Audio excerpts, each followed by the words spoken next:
epidemiologia. Já ouviu falar desse conceito? Na terça ortopédica de hoje vamos falar um pouco sobre epidemiologia das patologias de ombro.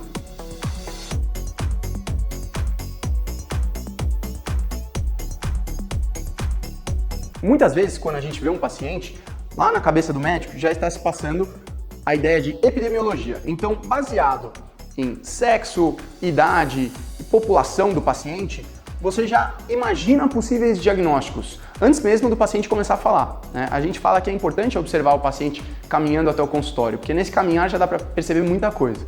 No caso do ombro, eu diria que a gente tem 4 principais patologias ortopédicas, né? Lembrando que ortopedia é um pouco diferente de trauma, então sem pensar em fratura, em luxação, nada traumática, pensando em patologias um pouco mais arrastadas, crônicas, enfim.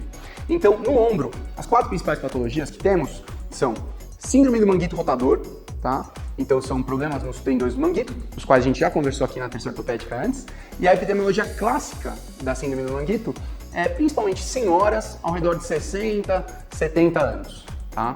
Existem lesões traumáticas de manguito que daí podem afetar outras populações.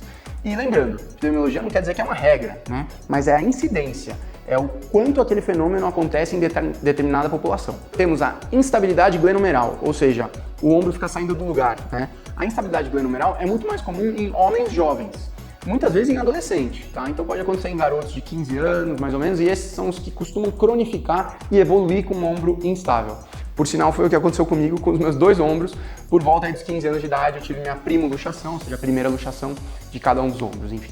E daí outras 2 patologias interessantes são a tendinite calcárea e a capsulite adesiva, tá? A tendinite calcárea é a doença em que ocorre depósitos de cálcio dentro do tendão. Na teoria, isso pode acontecer em qualquer tendão do corpo, mas de longe é mais comum no quadril e no ombro. E no ombro, o tendão mais afetado de longe é o supraespinhal. É uma patologia que pode doer bastante. E a capsulite adesiva, também conhecido como ombro congelado, é uma patologia em que o ombro de repente fica rígido e a pessoa vai perdendo movimentos, né?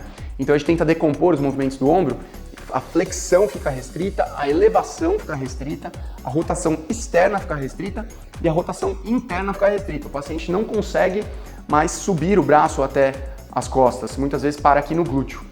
Então, tanto a capsulite adesiva quanto a tendinite calcárea, essas são mais comuns em mulheres jovens, em torno dos 30, 40 anos. Essas são as 4 principais patologias do ombro e muitas vezes quando a gente vê um paciente entrando e está naquela faixa etária, a gente já imagina, isso pode ser uma síndrome do manguito rotador, pode ser uma instabilidade, pode ser uma tendinite calcárea, enfim. Às vezes é uma cervicalgia, né? A dor no pescoço que irradia para o ombro e pega a gente de surpresa. Espero que tenham gostado, comentando aí uma pincelada geral nos principais diagnósticos de ombro, conhecendo um pouco mais sobre a epidemiologia dessa articulação que eu adoro tratar.